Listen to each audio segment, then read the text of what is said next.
nous t'attendons. Est-ce que c'est vrai ça? Il a dit ce qu'ils attendent, les autres, c'est parce qu'ils attendent. Jésus, nous t'attendons. Est-ce que c'est vrai? Alléluia. Comment l'attendons-nous? Vous savez, des fois, Dieu nous répond rapidement, des fois c'est différent. Et moi, je voulais une conviction de ce que je devais vous partager. Et toute la réunion, j'avais deux messages. J'avais des passes bloquées en haut. Je dis, je prêche ce qui est en haut ou ce qui est en bas. Deux directions différentes. J'avais dans mon cœur le désir de partager un mot pour les foyers, un conseil pastoral, un bon conseil.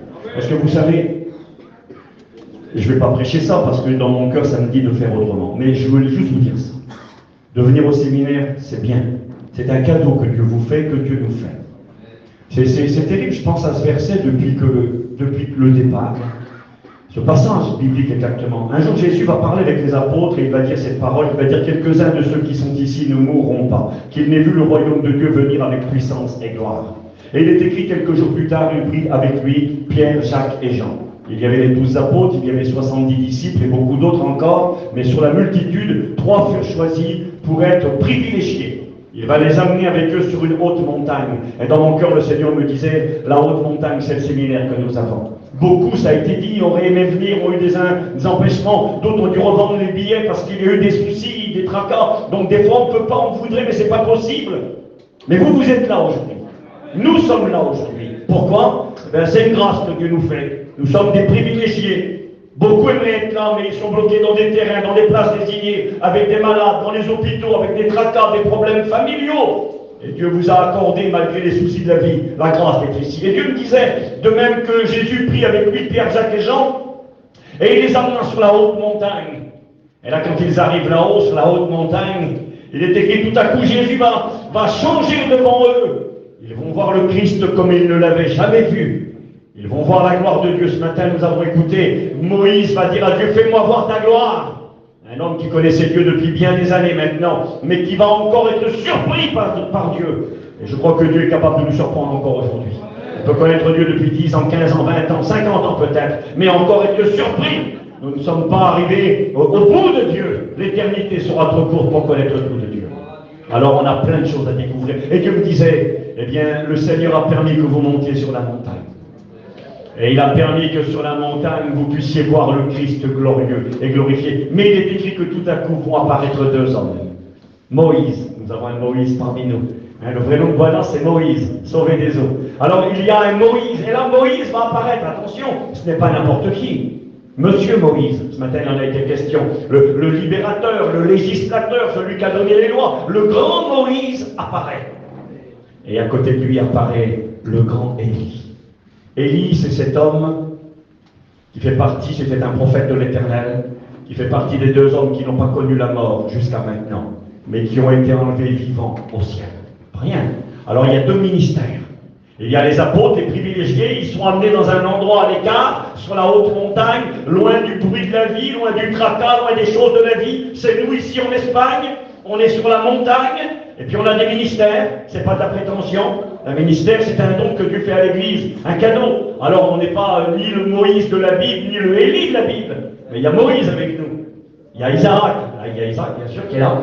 Kevin, il n'est pas dans la Bible, je ne sais pas d'où il vient, je ne sais pas qu'est-ce que c'est, peut-être que ça veut dire quelque chose, je ne sais pas. Maman, j'ai raté l'avion, c'est là qu'ils ont trouvé son nom. Gloire à Dieu. Ah, mais attention, attendez, avec moi, il y a Abraham ici. Il y a Abraham, il y a Michael, je ne vais pas dire le nom de tous les frères pour mettre personne dans l'embarras, mais je crois qu'il y a des ministères par la grâce de Dieu. Mais écoutez ce qui est beau dans cette histoire, il y a plein de choses, mais Dieu m'a donné cette pensée. Le séminaire, c'est la mise à l'écart sur la montagne. Et le Christ glorifié est au milieu de nous. Puis il y a les ministères, béni soit Dieu. L'apôtre Pierre était tellement content d'être là, il a dit, et le frère a dit, Moïse à la première réunion, qui a dirigé, je sais qu'il est, je ne le vois plus, il a dit, il est bon que nous soyons ici. C'est ce que Pierre a dit, il était content d'être là. Il a dit, il est bon, veux-tu que l'on fasse 3 tentes? C'est-à-dire, il voulait que ça dure un petit peu, pas pour y vivre. Une tente, c'est une demeure provisoire. Il n'a pas dit, on va construire une maison. On va pas construire une maison en Espagne, on va pas passer notre vie ici, c'est pas chez nous ici. Les Bretons, c'est pas chez vous ici, il faut rentrer chez vous après. Donc ils ont dit on va construire des tentes. Ça voulait dire on va rester un petit peu parce qu'on est bien quand même ici. Et puis il est écrit que tout à coup, le grand prophète Élie disparu. Le législateur Moïse, pas rien, le grand ministère, est disparu. Et il est écrit, ils ne virent que Jésus seul. que Dieu veut pour le séminaire. Il ne veut pas qu'à la fin on dise, tiens, on a vu Moïse, on a vu Abraham, mettez vos noms, les noms des hommes de la Bible, mais qu'à la fin on puisse dire, les pasteurs, ils sont gentils, on les aime, merci pour mes frères, je vous aime de tout mon cœur. Merci pour les ministères donc, qui sont donnés à l'Église. J'en ai besoin des ministères, j'ai besoin de mes frères. Mais à un moment donné, il faut que dans nos réunions et dans nos séminaires, c'est comme ça, sinon ça ne marchera pas. Il faut que les Moïse et les Élie disparaissent. Et puis il n'y a plus que Jésus. C'est écrit, ils ne virent que Jésus seul, et Dieu va parler et dire, voici mon fils bien-aimé, en qui j'ai mis tout mon amour, écoutez-le. C'est ce que nous avons besoin, de voir le Christ et d'écouter Dieu nous parler. C'est beau ça. Dieu mettait ça dans mon cœur et je voulais vous le partager. Alors je crois que c'est ce que nous voulons. Vous savez, ça fait quelques années que nous avons l'opportunité, le privilège de faire ces séminaires ensemble avec cette équipe qui s'est, accrue, elle a augmenté avec le temps, béni soit Dieu, on est content. Il n'y a pas de rivalité, il n'y a pas de concours. On ne cherche pas à faire le meilleur prêcheur, on se complète, on est ensemble, on essaie de faire du mieux qu'on peut, d'être sérieux, d'accomplir notre petit ministère, et puis que Dieu se serve de nous, merci à Dieu. Et puis, on sait qui on est, et ce que l'on veut dans nos réunions, c'est que les pasteurs disparaissent, les noms disparaissent, et que Jésus seul apparaisse. Parce que quand lui apparaît, Dieu parle, et quand Dieu parle, il se passe toujours des choses.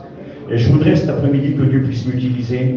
Alors je vous ai dit, j'étais embarrassé, j'avais un message pour les foyers, et dans ce message pour les foyers, je voulais inviter le peuple, et je le crois vraiment dans nos réunions, à prendre des décisions. Parce que je vous le dis de la part de Dieu, c'est les décisions qui vont changer vos vies. Vous pourrez faire des centaines et des milliers de séminaires, de retraites spirituelles et tout ce que vous voulez. Vous allez vous fatiguer, manger votre argent. Et si vous ne prenez pas de décision, vous perdez votre temps. Job, chapitre 22, verset 28. C'est à vos résolutions que répondra le succès. Il faut prendre des décisions dans les réunions. Merci à Dieu, je l'ai déjà dit, et je ne suis pas contre, je suis un homme de Pentecôte, un homme de l'Esprit, je suis baptisé dans l'Esprit, j'aime les dons spirituels, j'aime la présence de Jésus, je connais sa présence. Mais j'ai compris que la présence de Dieu nous amène à prendre des décisions. Sinon, ce n'est pas la présence de Dieu, c'est qu'une émotion.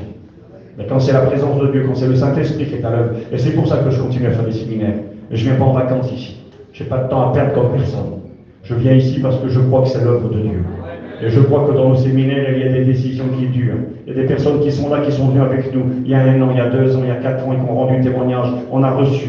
Pas parce que c'est le séminaire de personne, parce que c'est le séminaire de Jésus. On a reçu. Jésus nous a parlé et on est là. On a pris des décisions et on a grandi avec Dieu. Que Dieu le fasse cet après-midi. Alors, on va lire ensemble. Ma femme me dit tout le temps, elle est là, elle dit, ne sois pas trop long dans l'introduction. Bon, c'est pas une introduction, je voulais juste vous partager ce qu'il y avait sur mon cœur. On lit ensemble dans la parole de Dieu. Ce message-là, il servira une autre fois, certainement. J'ai marqué quelques petites notes là quand je suis parti dans la chambre tout à l'heure d'hôtel. Mais on va lire ensemble dans l'évangile de Luc, chapitre 17, verset 26. Le cantique a été chanté, je vous l'ai dit, c'est ce dernier chant qui me donne cette conviction. Viens chercher ton Église, Jésus, nous t'attendons. Ce qui arriva du temps de Noé arrivera de même au jour du Fils de l'homme. Les hommes mangeaient, buvaient, j'ai cité le verset hier soir de mémoire, je le lis avec vous maintenant, se mariaient et mariaient leurs enfants jusqu'au jour où Noé entra dans l'arche et le déluge vint et les fit tous périr. Ce qui arriva du temps de Lot arrivera pareillement. Les hommes mangeaient, buvaient, achetaient, vendaient, plantaient, bâtissaient, mais le jour où Lot sortit de Sodome, une pluie de feu et de soufre tomba du ciel et les fit tous périr. Verset 34. Je vous le dis en cette nuit-là, de 2 personnes qui seront dans un même lit, le foyer. L'un sera pris, l'autre sera laissé. De 2 femmes qui moudront ensemble à la meule, tâche matérielle, l'une sera domestique, l'une sera prise, l'autre sera laissée. De 2 hommes qui seront dans un champ, des copains qui vont travailler. L'un sera pris, l'autre sera laissé. Les disciples lui dirent, où sera Seigneur? Il répondit, où sera le corps? Là s'assembleront les aigles. Et puis, dans ce passage où Jésus enseigne son retour, il rappelle, nous connaissons ces versets, qu'il y aura un tri. D'ailleurs, il est écrit dans la parole de Dieu qu'il y aura un tri entre brebis et boucs. C'est assez facile à comprendre, je m'excuse, mais selon la parole de Dieu, les boucs, ce sont ceux qui n'appartiennent pas à Dieu, les non-chrétiens, ceux qui ne veulent pas prendre de décision, les rétrogrades. Ils sont comparés à des boucs. Et il est écrit à gauche les boucs qui vont aller dans les temps ardents de feu et de soufre, et les brebis sont à droite. Il y aura un tri entre brebis et boucs. À l'enlèvement de l'Église, ce sont les brebis qui vont partir au ciel. Mais écoutez-moi bien. Il est écrit qu'il y aura un tri entre brebis et brebis. Et les brebis, ce sont ceux qui portent le nom de chrétiens, ceux qui fréquentent les églises, ceux qui sont baptisés, ceux qui, pour tout le monde, paraissent être des chrétiens, mais qui pour Dieu peut-être ne le sont pas. Alors cet après-midi, Nous ne sommes pas au tribunal pour être condamnés, on va couper la tête de personne, ça a été dit ce matin. Nous ne sommes pas là pour appuyer sur la plaie et faire du mal, mais nous voulons simplement être honnêtes avec Dieu et faire un bilan. Avoir une étiquette religieuse, avoir un nom religieux, venir dans les retraites, dans les séminaires ne suffisent pas. J'ai écouté le témoignage d'un pasteur un jour qui peut vous glacer, sérieusement. Ce pasteur est en train de travailler, je ne rentre pas dans trop de détails, mais en train de travailler avec son gendre et puis son fils. Ils étaient en train de démonter de la ferraille, du cuivre sur un chantier, un bâtiment désaffecté, un vieil hangar. Ils prenaient du cuivre et puis ils croyaient qu'il n'y avait plus de courant, mais en fin de compte, le courant n'avait pas été coupé. À un moment donné, le pasteur a coupé le fil et il a pris, je ne sais pas, 10 000 volts, 20 000 volts. Mais ce que je sais, c'est qu'à ce moment-là, le pasteur est tombé raide mort sur le sol. Il a quitté son corps, il a vu son corps, il a vu la famille, il a vu son fils, il a vu son gendre, il était mort. Il expliquait qu'il ne ressentait plus aucune douleur. Et puis à un moment donné, une panique l'a saisi, un pasteur. Une panique l'a saisi, et il a dit ceci, il a dit, je me suis demandé ce qui allait m'arriver maintenant. Ça n'a pas été la paix, il n'a pas vu des anges, il n'a pas vu la sécurité, il n'a pas vu une lumière, il n'a pas vu Jésus. Un trouble a gagné son cœur, parce qu'il n'était pas sûr de là où il allait aller. Et il explique qu'il s'est réveillé, il est revenu à lui, il a senti la douleur partout dans son corps. Et je me rappelle que quand il a expliqué ce témoignage, il était assis à côté de moi dans la réunion, c'était à la retraite spirituelle à Gien. Quand il s'est assis à côté de moi, il m'a dit, tu sais, encore aujourd'hui, je me demande où je serai. Parce que le fait d'avoir une étiquette religieuse, d'avoir un nom, un titre, n'est pas une garantie d'aller au ciel. Ce qui va nous donner la garantie d'aller au ciel, c'est la vie que l'on a avec Dieu. Ce matin, il a été question d'une connexion avec Dieu, de notre vie personnelle, de notre vie cachée, dans le secret, dans la chambre, que personne ne voit. C'est une vie avec Dieu. Quelle est cette vie que nous avons, les uns et les autres? La question, nous devons nous la poser ce matin. Vous savez que je ne veux pas, c'est pas mon message, mais je pourrais prêcher sur l'illusion. L'illusion, c'est quelque chose qu'on croit et qui n'est pas vrai. L'église de Laodicée croit qu'elle est prête pour le ciel. Jésus est tout près, c'est la dernière église. Il est à la porte, Apocalypse 3, verset 20. Je me tiens à la porte et je frappe. C'est-à-dire, ma venue est imminente. J'ouvre la porte et je rentre, j'y suis, ça y est, c'est maintenant. Et puis à cette église-là, le Seigneur il lui dira, eh bien, tu crois que tu vas bien. Comment vas-tu? Je veux dire, tu dis que tu es riche, que tu t'es enrichi, que tu n'as besoin de rien. Tout va bien, j'ai rien besoin. Mais tu ne sais pas, que tu es pauvre, misérable, aveugle et dévêtu. Je te conseille d'acheter de moi de l'or éprouvé par le feu, du collier pour oindre tes yeux. Il lui donne des conseils parce qu'elle est dans un faux état d'esprit. Elle a une mauvaise vision, une mauvaise compréhension. Elle est dans l'illusion. Une espèce de Samson. Je m'en sortirai comme les autres fois. Mais Samson ne savait pas que l'Esprit de Dieu s'était retiré de lui. Et ça, il faut faire attention. Donc je ferme vite la porte parce que je ne sais pas le message. Je crois que ces retraites spirituelles et ces séminaires que nous avons sont aussi des temps de réflexion. Ce sont des temps où on a besoin de recharger les batteries. On a besoin d'être visité par le Saint-Esprit. Encore là-dessus, on pourrait dire des choses. Les pasteurs sont bavards, et j'en fais partie. Qui voudraient être visités, levez pas la main. Plein de gens pourraient peut-être lever la main, mais en réalité, quand quelqu'un veut être visité, c'est parce que Dieu n'est plus là. Vous savez, si vous lisez la Bible, c'est un message peut-être intéressant pour les pasteurs, je l'ai fait le petit message, j'ai des petites notes chez moi. La visitation dans la Bible, elle est pour les païens et pour ceux où Dieu n'est plus là. Dieu visite son peuple quand le peuple est rétrograde. Dieu visite les païens, c'est marqué dans la parole de Dieu. Le jour où Dieu les visitera, les païens, les sans-dieu, ceux qui n'appartiennent pas à Dieu. Un chrétien n'est pas appelé à être visité par Dieu. Un chrétien est appelé à être habité par Dieu.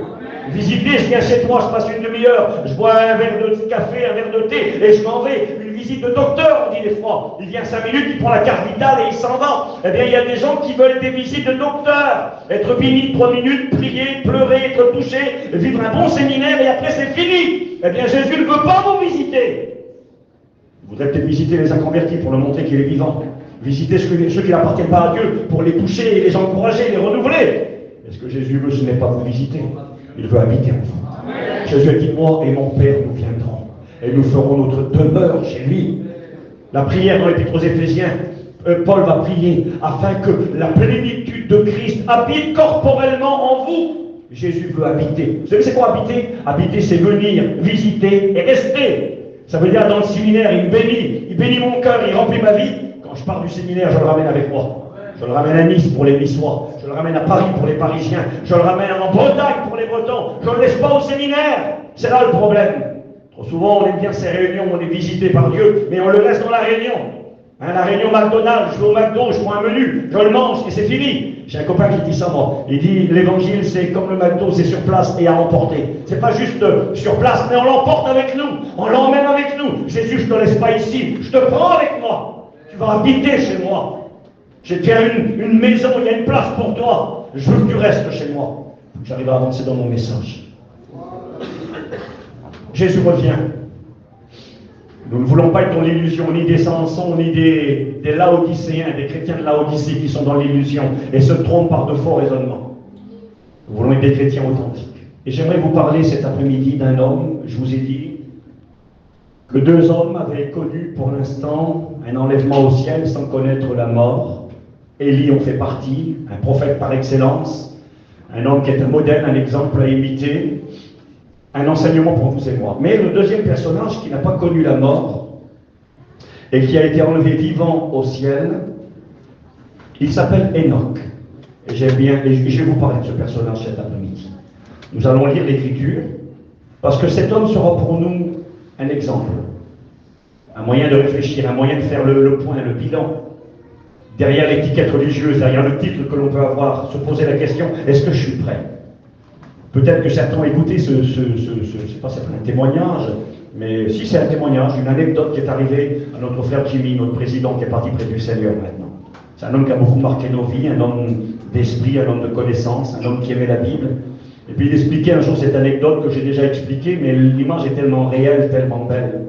Il expliquait ceci, qu'un jour il était en train de rouler avec son auto, et puis il y a eu une tempête, le vent a soufflé très fort, et puis les arbres étaient tombés sur la route. Écoutez, Gonas, témoignage là, du frère, et puis il expliquait que là il est descendu de l'auto, et puis il a voulu aider les personnes à débarrasser tout ce qui encombrait le passage, et il a enlevé les branches, il a enlevé, je ne sais pas, tout ce qui était sur la route, il a donné un coup de main à l'époque. Et puis il est remonté dans sa petite auto, puis il était là pour repartir, et au moment de partir, il s'est rendu compte qu'il manquait quelque chose sur sa main. Vous savez, quelqu'un qui a une montre, il est habitué, il s'est rendu compte qu'il avait perdu sa montre. Elle s'est accrochée peut-être dans des branchages, je ne sais pas moi, elle avait cassé, il a perdu sa montre. Ça l'embêtait. Il avait perdu sa montre, un cadeau qu'on lui avait offert. Et puis en regardant sa main un peu plus attentivement, il s'est rendu compte que non seulement il avait perdu sa montre, mais qu'il avait perdu aussi son alliance, sa bague. Elle avait glissé de son doigt avec l'eau et la boue, et elle était partie. Et il était bien ennuyé dans l'auto. Il avait perdu sa montre et son alliance. Et là, dans l'auto, le Saint-Esprit lui a parlé. Et lui a dit, Jimmy, alors imaginez si c'était vrai il y a 20 ou 30 ans en arrière, je ne sais pas aujourd'hui combien c'est vrai. Le Seigneur disait à Jimmy, à ce moment-là dans l'auto, il disait, Jimmy, il y a beaucoup de chrétiens aujourd'hui qui ont perdu leur montre et qui ont perdu leur alliance. Il disait, mais comment ça, Seigneur? Et le Saint-Esprit lui disait, beaucoup de chrétiens ne sont pas conscients de l'heure à laquelle nous sommes à l'horloge de Dieu. Ils ont oublié que ma venue est imminente et que bientôt je vais venir et qu'il va falloir être prêt pour partir. La montre. Et c'est ce qu'on essaye de faire dans nos réunions, c'est ce que j'essaye aussi de faire moi. Hier soir, j'ai essayé de vous rappeler que l'heure était vraiment, vraiment avancée et que celui qui doit venir arrive à grande vitesse. Mais à la limite, même si on ne sait pas, même si on ne sait pas exactement, qu'on n'a pas tout compris, qu'on n'a pas toutes les lumières et qu'on n'est pas conscient réellement que sa venue est si imminente que ça, c'est pas le plus important. La montre est importante, mais elle n'est pas la plus importante. Le plus important, c'est l'alliance. L'alliance représente un mariage. Quelqu'un qui a une alliance à la main, c'est parce qu'il est marié, c'est parce qu'il est uni, parce qu'il est engagé à l'égard d'une autre personne. Pas besoin de parler, ton alliance parle pour toi. Tu vois une personne qui passe, en 2 secondes, tu dis, tiens, elle est mariée, ou il est marié, il a une alliance en toi. Et le Seigneur disait à Jimmy, beaucoup de chrétiens ont perdu leur monde, ne savent plus en quel temps nous sommes, plus grave encore, ont perdu leur alliance. C'est-à-dire l'engagement qu'ils ont pris avec moi. On s'est engagé dans les bons et les mauvais jours à le suivre, à l'aimer. Un peu comme un mariage humain. On a fait un mariage céleste. Paul va dire qu'il nous a fiancés à un seul époux. Il est le fiancé céleste. Nous sommes sa fiancée, son épouse, et bientôt nous vivrons avec lui. Nous deviendrons son épouse. C'est le mariage céleste. Et puis il y a des chrétiens qui ont perdu leur alliance. Et j'aimerais cet après-midi, à travers ce message, peut-être inviter à la réflexion certains chrétiens, certaines chrétiennes, mais aussi nos amis. J'ai écouté, la sœur disait qu'elle a amené des jeunes avec elle. Et c'était l'une des raisons que mon message m'embêtait un petit peu. Le message pour les foyers m'ennuyait parce que j'ai vu beaucoup de jeunes visages. Et je me suis dit, eux aussi ont besoin d'un mot de Dieu. Et donc, je crois que Dieu connaît toutes choses. Donc, je vais vous parler de ce personnage qui a connu. Il a vécu il y a longtemps en arrière. Il est né à peu près 600 ans. J'ai le chiffre exact dans l'écriture, je l'ai noté ici dans mes petites notes. Là. Il est né, cet homme-là, 622 ans après la création de Adam. Adam est le premier être humain que Dieu a créé. Dieu a créé avec de la terre Adam, il lui a donné un souffle de vie, il l'a créé à son image, il l'a mis dans un beau jardin, il lui a donné une épouse, Ève, et ils ont vécu dans le paradis primitif. Et 622 ans après la création d'Adam, c'est là qu'est arrivé cet homme. C'est-à-dire, pour nous aujourd'hui, pour simplifier, on pourrait dire à peu près 5400 ans. Il y a plus de 5000 ans qu'il a vécu. Est-ce qu'un homme qui a vécu il y a plus de 5000 ans peut nous apprendre quelque chose aujourd'hui? On va le voir ensemble.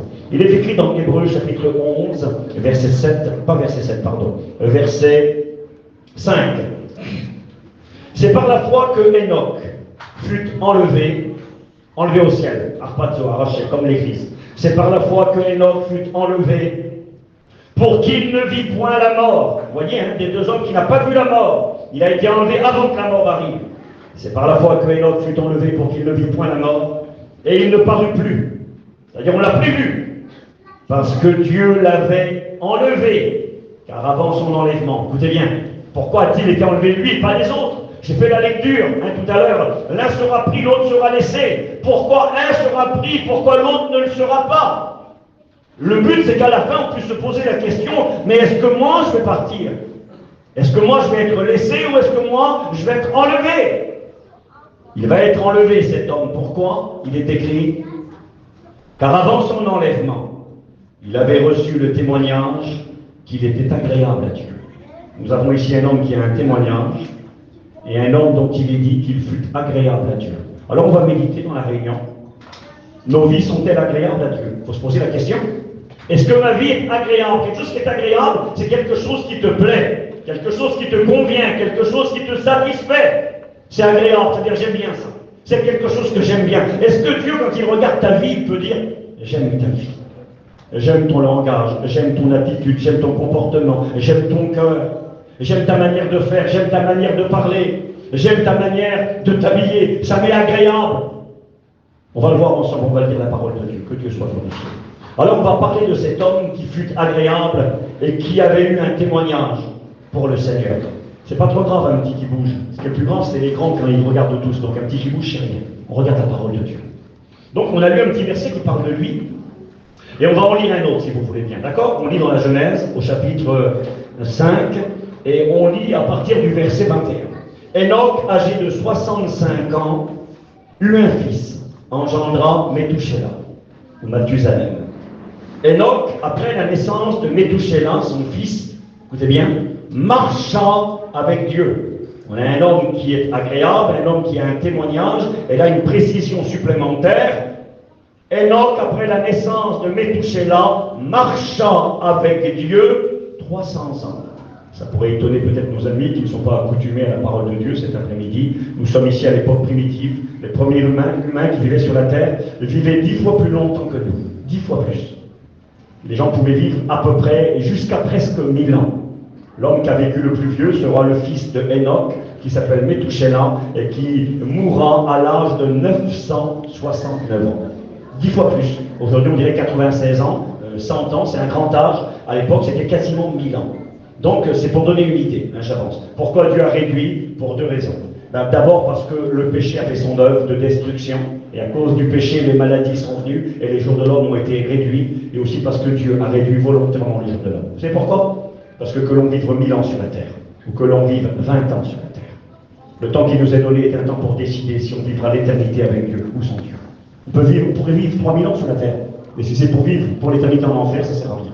Le temps qui nous est imparti ici-bas, 20 ans, 25 ans, 30 ans, 40 ans, 80, 90 ans, peu importe, c'est un temps que Dieu nous donne pour décider où nous passerons notre éternité. C'est ça qui compte. Alors Dieu a réduit volontairement, je ne vais pas rentrer dans tous les détails, Enoch, âgé de 65 ans, eut un fils. Il marcha avec Dieu 300 ans, il engendra des fils et des filles. Tous les jours d'Enoch furent de 365 ans. Enoch, une deuxième fois, il est précisé, marcha avec Dieu, puis il ne fut plus parce que Dieu le prit. Dieu le prit. Enlèvement. 300 ans de marche avec Dieu, et là, il disparaît. Et puis, quand on lit la Bible, on a encore un autre petit verset, on peut le lire maintenant si vous le voulez bien, qui nous parle de cet homme, et c'est à peu près tout. Donc, c'est pas très, très conséquent pour avoir des réflexions. Mais Dieu nous éclaire, et quand on cherche, on trouve. Alors, il est écrit dans le livre de Jude, il n'y a qu'un chapitre, le premier, donc il n'y en a qu'un, le verset 14 et 15, il est question de cet homme. C'est aussi pour eux que Enoch, le 7e depuis Adam, 7e génération après Adam. Et là, il y a un petit détail. a prophétisé. Hein? Il a prophétisé. C'est-à-dire poussé par le Saint-Esprit, il a parlé de la part de Dieu. Cet homme, c'est un homme qui est prophète. Vous voyez, on a des détails qui arrivent là. Il marche avec Dieu, il est agréable, il a un témoignage, et là il est écrit ceci, qu'il est prophète. C'est aussi pour eux que Enoch, le 7e depuis Adam, a prophétisé en ces termes. Et là, écoutez la prophétie qu'il va faire Enoch, elle est extraordinaire. Il va prophétiser le retour en gloire de Jésus à la fin des temps. Il y a presque plus de 5000 ans, il y a un homme qui, poussé par l'Esprit, va annoncer la venue du Christ, du Messie à la fin des temps pour juger le monde. Pas possible, regardez, c'est écrit. Enoch a prophétisé en ces termes. Voici le Seigneur est venu, avec ses saintes myriades, c'est-à-dire avec les multitudes, pour exercer un jugement contre tous et pour faire rendre compte à tous les impies parmi eux de tous les actes d'impiété qu'ils ont commis et de toutes les paroles injurieuses qu'ils ont proférées contre lui. Il a prophétisé le retour du Seigneur pour juger le monde. Donc on a quelques éléments. Et donc j'aimerais vous parler de cet homme Enoch par rapport à ce que nous avons lu. Son nom est intéressant. Son nom, ça signifie Enoch, ça signifie quelqu'un qui est instruit. C'est quelqu'un qui sait, quelqu'un qui connaît, quelqu'un qui a appris, quelqu'un qui a été enseigné. Ça signifie instruit, écoutez-moi, initié et consacré. Ça signifie 3 choses. Instruit, c'est quelqu'un qui a appris, qui a lu, qu'on a enseigné, qu'on a informé. Initié, c'est un petit peu différent. Initié, c'est quelqu'un qui sait des choses que les autres ne savent pas, qui sait les mystères, qui connaît les choses qui sont secrètes. Et quelque part, eh bien, à travers déjà le nom de cet homme, nous avons une idée de ce que sont les chrétiens et les chrétiennes. Dieu nous a rendus intelligents. Dieu nous a instruits et nous a appris. Je vous ai dit hier que j'ai lu un livre un jour, le titre était « Ce que je ne savais pas et vous non plus ». Et puis moi j'ai marqué, moi je le savais. Pas parce que je suis intelligent, mais parce que je suis instruit par la Bible. J'ai été instruit par mes anciens, par mes professeurs, par mes frères pasteurs qui m'ont entouré. J'ai été instruit en lisant la parole de Dieu. Et plus qu'instruit, j'ai été initié. J'ai été mis au courant des mystères. Vous savez que l'enlèvement de l'Église, c'est un mystère. Paul dira, je vous dis un mystère. Nous ne mourrons pas tous. Mais tous nous serons changés en un instant, en un clin d'œil. C'est un mystère, ça. En un clin d'œil, hein, les vivants seront transformés. Les morts en Christ ressusciteront et ensemble nous partirons à la rencontre du Seigneur dans les airs. Les gens du monde ne le savent pas, ça. Les inconvertis ne le savent pas. Et quand l'Église va être enlevée très bientôt, pour les gens, ça sera une énigme. La télévision essaiera d'expliquer. Il y aura, comme on voit aujourd'hui, quand il y a un problème, il y a tous les hommes qui sont là, les spécialistes. Chacun donne sa version. Chacun explique pendant des heures. Et les gens essaieront d'expliquer, ils n'auront pas de réponse. Et ceux qui auront fréquenté les réunions sauront ce qui sera passé. Instruit, initié, c'est beau d'être instruit, c'est beau de connaître la parole de Dieu. Certains diront, il ne faut pas connaître, attention, c'est dangereux. Excusez-moi, il est écrit que le peuple meurt faute de connaissance. Et l'apôtre Paul dira ceci, nous ne voulons pas que vous soyez dans l'ignorance, afin que vous ne vous affligiez pas comme ceux qui sont sans espérance. 1 Thessaloniciens 4, verset 13, quand on ne sait pas, on s'afflige. Je ne parle pas de l'orgueil de la connaissance pour s'enorgueillir. La connaissance oui, c'est vrai, quand tu veux écraser, que tu veux épater, que tu te crois pour quelqu'un. Mais la bonne connaissance biblique te donne des sécurités, te donne de l'espoir, te donne de la consolation, te permet d'être tranquille quand tout le monde est tourmenté. Quand tu connais Dieu, quand tu connais sa parole, il y a la paix dans ton cœur. Alors oui, nous sommes instruits. Nous sommes des Enoch. Nous sommes, écoutez-moi, initiés, au courant de mystères que les autres ne savent pas. Mais toute cette connaissance doit nous amener à la consécration. Instruit, initié, consacré. Ça veut dire quoi se consacrer? Se consacrer, c'est-à-dire passer à l'action. C'est-à-dire faire des choses. C'est-à-dire en faire de plus et de plus en plus pour Dieu. Jimmy disait, vouloir être meilleur que ses frères, vouloir faire plus que ses frères, c'est de l'orgueil. Vouloir faire plus que soi-même, c'est la consécration. Devenir meilleur.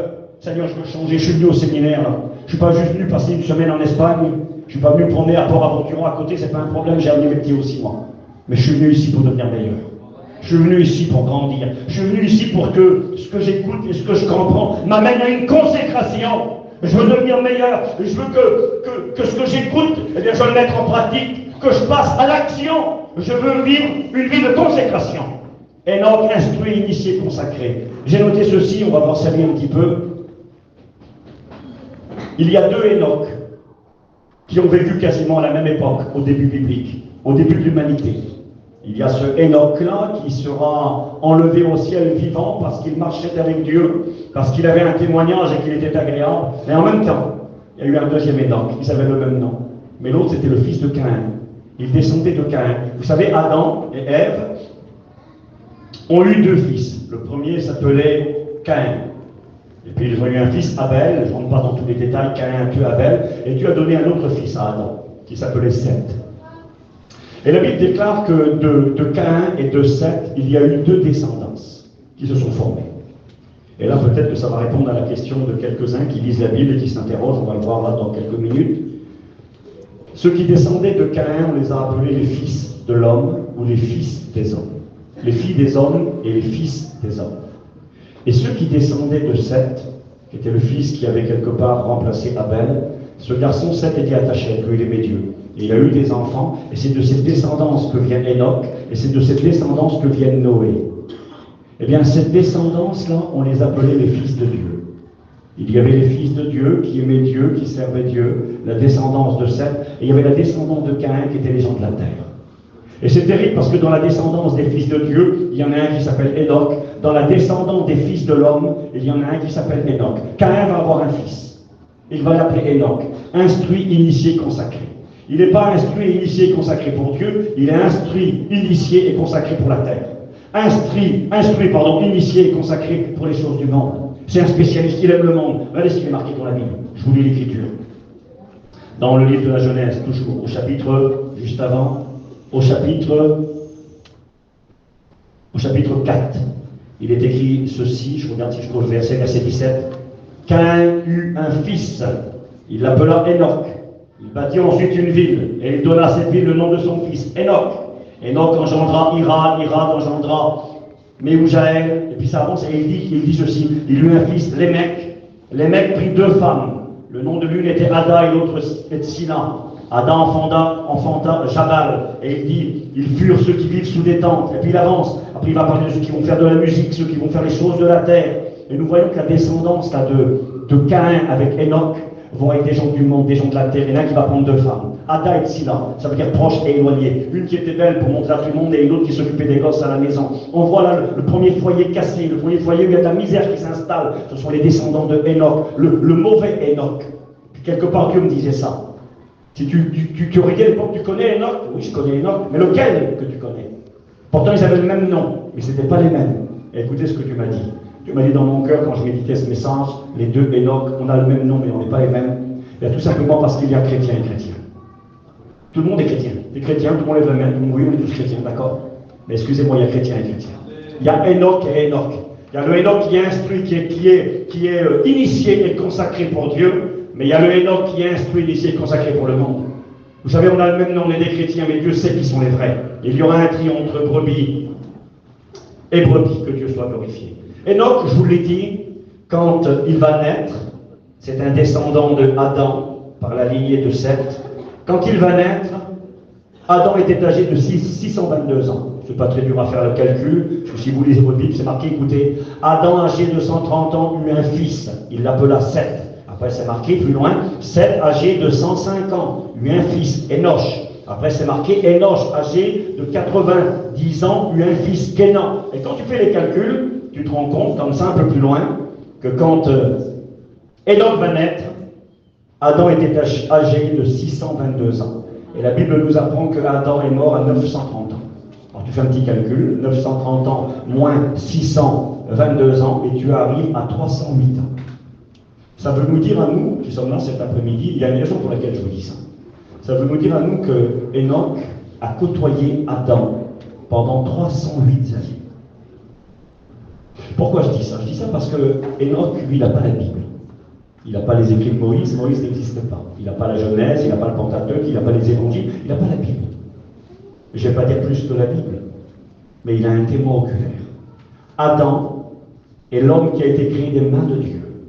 Il est celui qui vivait dans le jardin primitif. Adam, je ne sais pas si vous vous rendez compte de qui était Adam. On a appelé Jésus le deuxième Adam, parce que c'est Dieu lui-même qui a créé un corps dans le sein de Marie pour former le Christ. Jésus était parfait, il n'avait aucun défaut corporel. Il était parfait intellectuellement. Jésus avait une intelligence hors du commun. Il avait une capacité hors norme en tant qu'humain, je parle. Je ne parle pas de la divinité. En tant que Dieu, Jésus, il est omniscient, il connaît tout, il peut tout, il est en dehors de ce qu'on peut imaginer et concevoir, mais en tant qu'être humain. Il est dit de lui dans la Bible qu'il était le plus beau des fils de l'homme. J'aimerais vous dire que Adam était le plus beau des fils de l'homme. Adam a été créé des mains de Dieu, il n'a pas été touché par le péché. Adam, il est la perfection, il est au plus haut niveau. Dieu lui donne la tâche de garder le jardin. Il lui dit, tu donneras un nom à tous les animaux. Quelle capacité, capable de nommer, de donner des noms, de faire des choses extraordinaires. Une beauté, une gloire, une prestance. Et même si le péché l'a touché, il va tomber malade, il mourra âgé de 930 ans. Mais néanmoins, le péché fera son œuvre en lui. Quand Enoch va rencontrer cet homme créé des mains de Dieu, ce n'était pas un humain comme les autres. Il était différent des autres. Même si le péché avait déformé, avait cassé l'image de Dieu, mais cette marque de Dieu, créée, façonnée des mains de Dieu. Comment savoir comment c'était dans le jardin d'Éden? Comment savoir comment la chute est venue? Adam était là. Adam pouvait dire, moi j'étais dans le jardin d'Éden. Aujourd'hui on mange une fraise avec un coup d'eau. On mange une pomme, elle n'est pas terrible. Les fraises du jardin d'Éden, elles devaient être très sucrées et parfumées.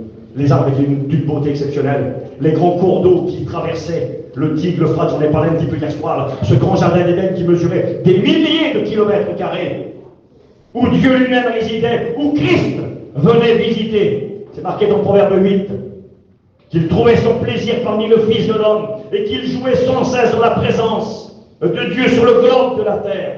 Le Christ venait, nous voyons, il est écrit que sur le soir, Dieu venait parler avec Adam. Et quand il viendra parler, qu'il dira, Adam, où es-tu? Adam répondra, je me suis caché car je suis dévêtu et j'ai eu peur. Mais avant, il ne se cachait pas. Avant, le Seigneur venait. Alors comment? Je ne sais pas. Est-ce que c'était simplement une voix? Ou est-ce que Jésus prenait un corps physique pour apparaître? C'est possible. Parce que la Bible déclare que Jésus, dans l'Ancien Testament, quand il se manifestait aux hommes, il se manifestait sous les traits de l'ange de l'Éternel.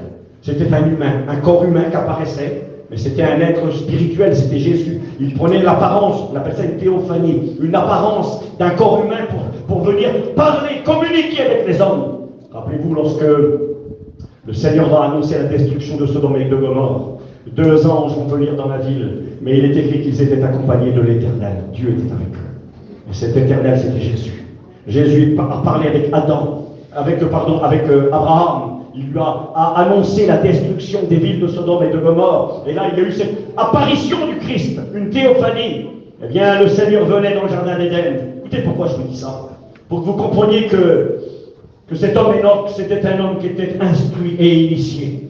Il a été instruit au pied de son grand-père, c'était son arrière-grand-père, de cet homme qu'il a côtoyé pendant 300 années. Il a pu communiquer avec Adam. Adam a pu lui expliquer, c'est Dieu qui m'a créé. C'est Dieu qui a créé aussi ta maman Ève, c'est Dieu qui nous a fait. Nous étions dans la présence de Dieu. Nous étions dans la paix, dans le bonheur. La mort n'existait pas. La honte n'existait pas. La souffrance n'existait pas. Il lui a expliqué ce jardin primitif.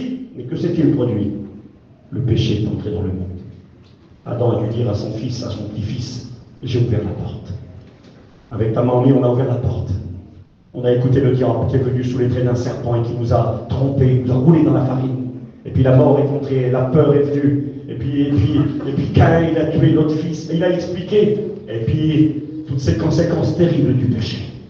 Lorsque nous arrivons à l'histoire d'Enoch, nous arrivons à l'époque qui va juste précéder le déluge. C'est-à-dire juste avant le déluge. Et avant le déluge, il est écrit que sur la terre, c'était la perversion. Imaginez un homme qui pouvait parler avec le premier humain créé des mains de Dieu, qui parlait de sainteté, de pureté, de paradis, de joie, de paix, de bonheur, et qui vivait dans un monde à ce moment-là pollué, corrompu, sale, perverti, immoral, un monde semblable au monde dans lequel on vit aujourd'hui. Et je dis ça parce que c'est ce que je crois. Je crois qu'Enoch était de ces hommes-là, qui connaissaient ce Dieu d'amour, ce Dieu puissant, tout-puissant, et qui connaissaient aussi le Dieu qui est saint. Le Dieu qui aime le pécheur, mais qui haït le péché. C'est lui qui a prophétisé la seconde venue du Christ pour juger le monde à cause de son péché. Écoutez-moi bien, c'est lui qui prophétisera la venue du déluge. Donc il va avoir son petit garçon qui va naître. C'est écrit dans la Bible qu'il est âgé de 65 ans. Et quand on vient lui demander comment on appelle le petit, Père de famille, il est là, peut-être qu'il avait parlé avec sa femme avant, je ne sais pas, mais c'est lui qui a décidé. Parce qu'il était prophète de l'Éternel. Il va dire le petit, on va l'appeler Métouchéla. Pourquoi? Parce que Métouchéla, ça veut dire quelque chose. Métouchéla, ça veut dire sa mort. La mort est prophétisée sur le petit garçon qui vient de naître là. Sa mort enverra le glaive. Ça veut dire quoi ça? Quel nom bizarre le petit là. Appelez mon petit, quand le petit mourra, le glaive tombera sur les hommes. Le glaive, c'est le jugement, la condamnation, la punition. Sa mort enverra le jugement. Quel nom bizarre pour un petit garçon. Et quand vous lisez les Écritures, vous verrez qu'il mourra âgé de 969 ans. Et que quand Métouchéla mourra, le jour où il fermera ses yeux sur la terre et rendra son dernier souffle, la première goutte d'eau tombera du ciel. Et pendant 40 jours sans arrêter, la pluie tombera et le déluge s'abattra sur les hommes. C'est ce que signifiait le nom de ce petit bébé qui naissait. Dans ce nom-là, on voit le Dieu qui est saint et qui supporte le péché. Il aurait pu mourir, le petit garçon, à 10 ans. Il aurait pu mourir à 50 ans, à 100 ans, à 500 ans, à 800 ans. Il est l'homme qui a vécu le plus vieux sur la terre. Pourquoi? Parce que nous voyons ici la patience de Dieu. 969 ans. On appelle ça la longanimité de Dieu, c'est marqué dans la Bible. Ça veut dire la grande patience de Dieu. Tant qu'on voyait le petit garçon Métouchéla, tant qu'il était là et qu'il grandissait, et ensuite le vieillard Métouchéla, tant qu'on le voyait, tant qu'on savait que le jugement n'était pas encore venu. Mais le jour où il disparaîtrait, le jugement s'abattrait sur le monde. C'est exactement ce qui va arriver avec l'Église bientôt. Quand on ne verra plus les chrétiens, il faudra s'inquiéter pour ceux qui resteront. Parce que ce sera le temps du jugement de Dieu sur le monde. Tant que Métouchéla est là, c'est terrible parce que vous savez, quand on explique parfois l'histoire de Noé, on peut le faire, ça ne me dérange pas du tout. On dit que, et c'est vrai, on y voit la justice de Dieu. Quand Dieu punit le monde, Noé se retrouve dans un grand bateau, l'arche de Noé, et il est sauvé avec sa petite famille. Et des fois, on a dit quelque part, c'est l'Église. Oui, on peut le faire, c'est pas gênant. Mais en réalité, dans l'histoire, c'est pas Noé qui représente l'Église. Celui qui représente l'Église dans l'histoire de Noé, c'est Enoch et c'est Métouchéla. Métouchéla représente les morts, qui sont morts dans le Seigneur. Bientôt, les gens pourront aller au cimetière sur les tombes des chrétiens. Excusez-moi, ils pourront ouvrir les tombes, il n'y aura plus personne à l'intérieur. Les chrétiens sont partis. Ils auront ressuscité. Et Enoch représente les chrétiens vivants qui seront enlevés au ciel avant que la colère ne s'abatte sur le monde. Noé représente les gens qui connaîtront les colères et les jugements qui resteront sur la terre, et en particulier Israël, nous en avons parlé hier soir, et qui seront gardés à l'intérieur de l'épreuve, mais nous serons gardés en dehors de l'épreuve. C'est intéressant. Donc nous avons ici cet homme qui connaît la sainteté de Dieu, cet homme qui est prophète, cet homme qui est animé de l'esprit, cet homme capable d'annoncer les choses qui vont arriver des années à l'avance, cet homme qui vit dans un temps difficile. Alors tout à l'heure je vous ai dit que j'allais l'expliquer, je vais le faire maintenant. C'est marqué comme ça, à quelle époque a-t-il vécu? C'est écrit, Genèse 6, verset 1er. Lorsque les hommes eurent commencé à se multiplier sur la face de la terre, et que des filles leur furent nées, les premiers humains, Adam, ses enfants, Enoch et tous les autres, c'est marqué les fils de Dieu. Et pour les lecteurs de la Bible, des fois, il y a eu des interrogations. C'est qui ces fameux fils de Dieu? Je lis la Bible. Les fils de Dieu virent que les filles des hommes étaient belles, et ils en prirent pour femmes parmi toutes celles qu'ils choisirent.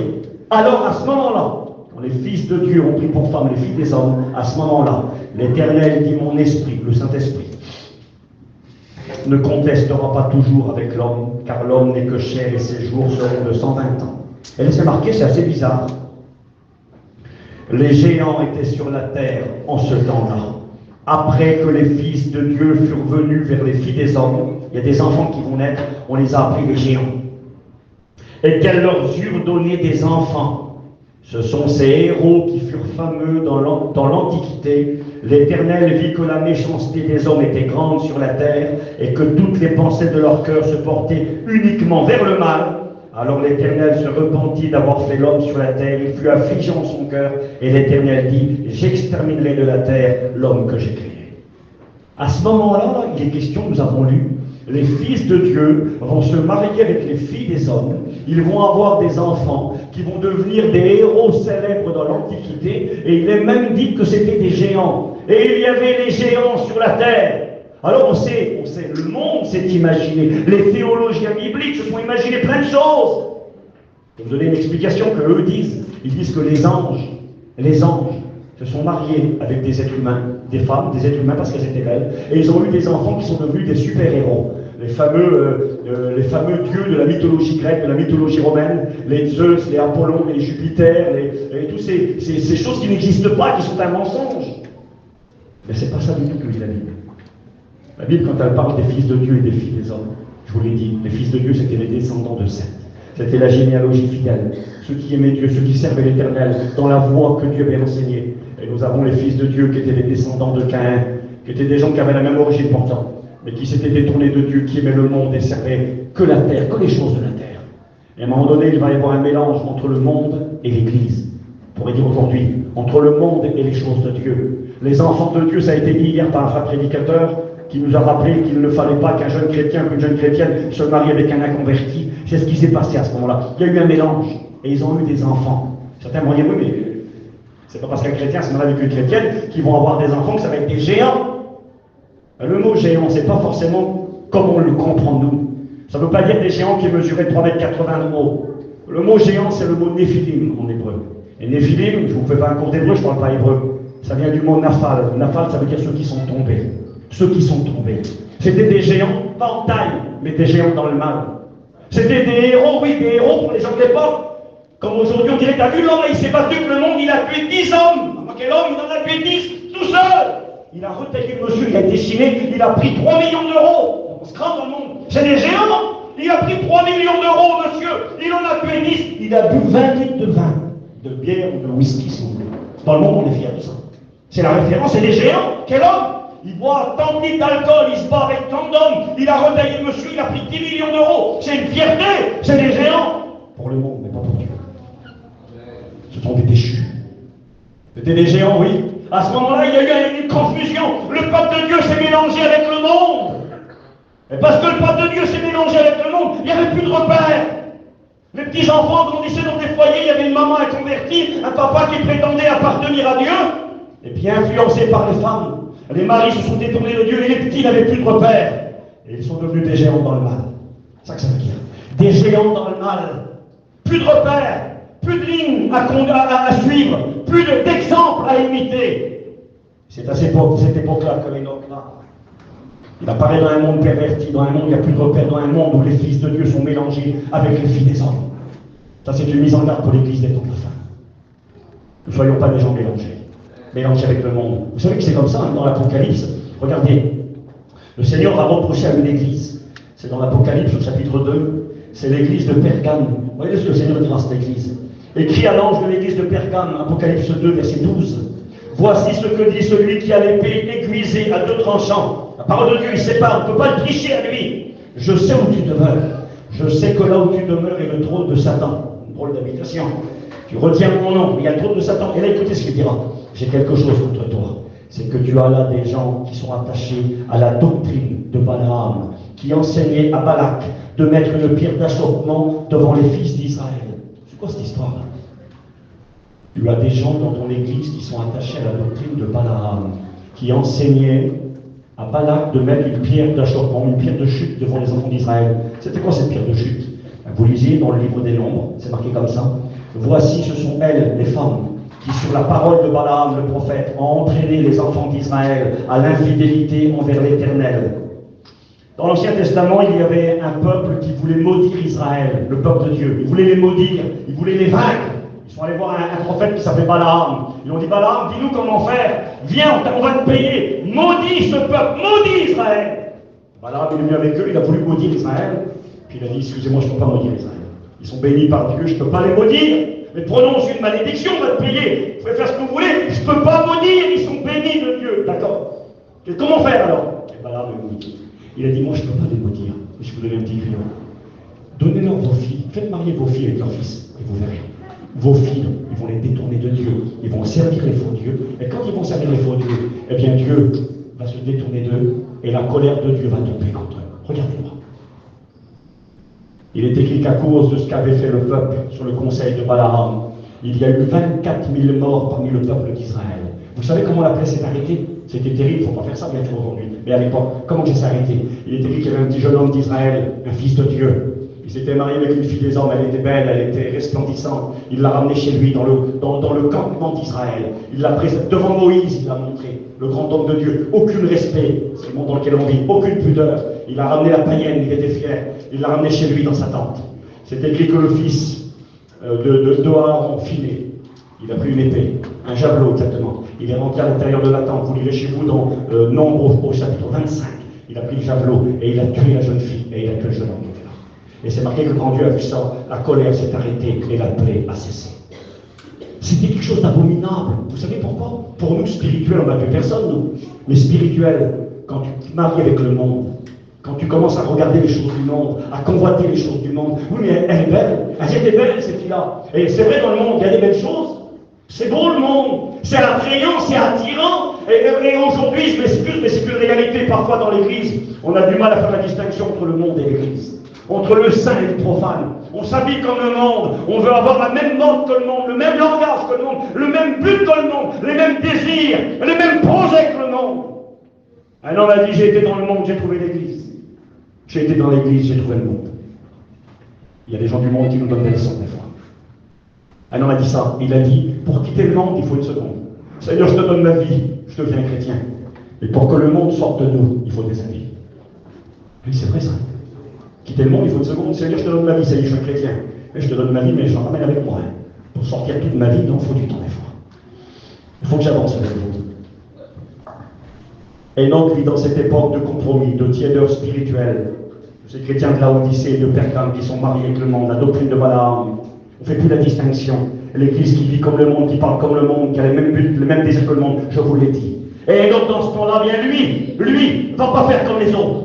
Il ne veut pas se marier avec le monde. On le distingue, c'est un fils de Dieu. Il ne prendra pas une fille des hommes, même si elles sont belles, parce qu'il sait les conséquences. Ça va engendrer des géants dans le mal qui n'auront plus de repères. Je vais vous dire quelque chose. David a prêché sur l'horloge le premier soir. Et quelle belle image, c'est nous l'horloge. Israël, c'est l'horloge des temps, qui nous permet de nous situer à l'horloge de Dieu par rapport au retour de Jésus-Christ. Mais dans le monde, ceux qui donnent l'heure, c'est vous, c'est moi. Vous vous rappelez ce que disaient nos professeurs? Je ne sais pas s'ils disaient ça à l'époque, à toi, Guana, mais nos professeurs, moi quand j'étais à l'école publique, ils disaient les chrétiens, c'est la montre sur le bras que l'on a sur le bras. Hein, tu te rappelles? Il dit donne l'heure. Les chrétiens donnent l'heure, attention. Hein. On peut demander à un frère, à une soeur à quelle heure il est, tiens, il est 5h15, c'est d'accord. Il disait, mais vous les serviteurs, ils voulaient nous responsabiliser. Il disait, mais vous les pasteurs, vous êtes l'horloge du village. T'as écouté ça? C'était nous l'horloge du village. Parce qu'il disait, la petite montre, elle n'est pas à l'heure, c'est embêtant. Elle peut mettre le petit foyer en retard. Elle peut mettre le foyer dans l'erreur. Et si l'horloge du village, elle n'est pas à l'heure, elle mettra tout le village dans l'erreur. Responsabilité du serviteur de Dieu. Quelle est l'heure que nous donnons? Quand les gens nous regardent, on doit être l'exemple, on doit être le modèle. Allez, tant pis, je vais rien contre les pasteurs, mais je vais leur dire ce que je pense. Voilà, une seconde. Je vais vous dire ce que les frères nous ont dit. Et alors moi je ne suis pas un cacou, je ne suis pas un vieux, puis j'ai du respect pour mon ancien, pour les plus vieux que mon âge, et en ministère, donc je ne joue pas à rien, moi. Mais avec plein de respect, plein d'amour pour mes frères qui sont là, et c'est vrai, il y a 30 pasteurs qui sont levés là, avec leurs femmes. Nous devons être l'horloge du village. Et Jimmy disait ça. Il disait, ça va peut-être vous choquer ce que je vous dis maintenant. Il disait, un serviteur de Dieu, comprenez bien ce que je vais dire. Il disait, doit être supérieur à un chrétien. Supérieur comment? Monter sur l'estrade et puis jouer le grand chef comme ça? Non, pas du tout. Il doit être supérieur en consécration, supérieur en lecture de la Bible, supérieur en prière, supérieur dans la sainteté, supérieur en sanctification. C'est pourquoi? Parce que Jimmy disait, c'est marqué dans la Bible, c'est le supérieur qui bénira l'inférieur. Si tu n'es pas un supérieur, tu ne béniras personne. Si tu es inférieur, c'est une anomalie. Et des fois, on est chrétien, on est serviteur de Dieu, je m'excuse pour mes frères, prenez-le pas comme une attaque, que Dieu nous en garde. Je me prêche à moi en premier. Il faut qu'on soit des supérieurs. Les gens les regardent sur nous. Il faut qu'on soit des exemples. Enoch était un exemple. J'avance avec vous, je m'excuse, je perds trop de temps. On avance ensemble, hein, tranquillement, mais on va avancer vite. Enoch est instruit, il est initié, consacré, il est conscient que Dieu est saint, que Dieu est amour, que Dieu est redoutable. Il est un fils de Dieu, il veut marcher dans les voies de Dieu, il veut plaire à Dieu, il ne veut pas se corrompre, il ne veut pas se mélanger, il y a une distinction. Il ne joue pas un rôle, et la preuve, c'est que quand le moment arrivera de l'enlèvement, lui seul partira. Les autres resteront, mais lui sera pris, avant que le déluge ne vienne, avant que la colère ne s'abatte sur le monde. À l'époque, il sera enlevé, parce que son instruction, parce que sa science l'amenait à une consécration qui faisait de lui qu'il était un fils de Dieu. Et ça, je le dis peut-être pour nos petits amis qui sont là, s'il y avait des gens qui ne sont pas encore chrétiens, qui n'ont pas encore dit oui à Jésus cet après-midi. Si vous voulez partir au ciel, ce ne sera pas suffisant de fréquenter les réunions. Il faut qu'à un moment donné, vous ouvrez le bouchon de la bouteille et puis qu'à l'intérieur, Jésus puisse y rentrer. Parce qu'il est écrit qu'à tous ceux qui l'ont reçu, leur est donné le pouvoir de devenir enfants de Dieu. Si tu n'es pas enfant de Dieu, je veux m'excuser, mais c'est la Bible qui l'enseigne, tu n'iras jamais au ciel. Jamais, jamais, jamais. Il faut devenir enfant de Dieu, c'est la première condition. Enoch, c'est un fils de Dieu. Il fait partie de la généalogie fidèle, c'est un fils de Dieu. Nous sommes par nature et par notre chair des fils et des filles des hommes. Nous avons des parents humains, mais nous avons besoin d'avoir Dieu pour père. Dieu n'est pas le père de tout le monde. Non. Dieu est le Dieu de tous les hommes, mais il n'est pas le père de tous les hommes. Pour que Dieu devienne ton père, il faut accepter le Christ personnellement. Ça veut dire quoi accepter Jésus? Ça veut dire Seigneur, je crois à ce que j'écoute dans les réunions. Je crois que je suis un pécheur. Je plaide coupable. Je suis coupable. J'ai péché contre le ciel et j'ai péché contre ceux qui m'entourent. C'est indiscutable. Il n'y a pas un juste, pas même un seul. Je plaide coupable. Qu'est-ce qu'il faut faire? Mais je me repens, Seigneur. Je te demande pardon. Je crois que Jésus est mort sur la croix à cause de moi, à cause de mes péchés. Mais je crois qu'il est ressuscité. Et que parce qu'il est mort et ressuscité, c'est le prix que Dieu voulait pour me sauver. Je crois en Jésus. Je mets ma confiance en lui. Je te demande pardon. Je te donne toute ma vie. À partir de ce moment-là, tu deviens un enfant de Dieu. C'est simple ce que je dis là. Mais il y en a qui ne savent pas. Vous savez, on fait une erreur, nous les prédicateurs, quand on parle et qu'on prêche. Je l'ai fait et je la ferai encore malheureusement. Des fois on dit des choses, on croit que tout le monde sait tout. Mais les gens ils ne savent pas. Ce matin, Isaac a prêché, et merci à Dieu pour la parole de Dieu. Il a parlé de rentrer dans le lieu très saint, dans le tabernacle, de rentrer par la porte, rentrer par l'autel, rentrer par la cuve des reins. Eh bien, je sais pas, mais je pensais à ça. Le petit rétroprojecteur qu'on a pu utiliser hier soir, des fois, les quelques images, ça peut aider à comprendre. Parce que je me disais peut-être que certains ne savent pas c'est quoi le lieu très saint, la cuve des reins, l'autel des sacrifices. Mais alors, je ne dis pas ça pour rien comprendre, mais des fois on dit des choses, eh bien les gens ils ne savent pas forcément tout. Alors des fois il vaut mieux être trop simple, des fois on dit, tu vois, il n'explique pas beaucoup les choses, il vaut mieux être trop simple, on ne sera jamais. Trop compliqué on peut l'être. Donc on a besoin d'essayer d'apprendre et de comprendre. J'avance avec vous. Et donc, je vais me dépêcher. Il est dit de lui qu'il marche avec Dieu, nous l'avons compris. Et j'ai marqué ceci. Que signifie marcher? Marcher, c'est avancer. Évidemment, évoluer, grandir, progresser, être en compagnie d'eux. Quand on dit je marche avec quelqu'un, je suis dans sa compagnie. Alors, il marcha avec Dieu. J'ai marqué, il a évolué, il a avancé, il a grandi, il a progressé. J'ai marqué, marcher, mais comment?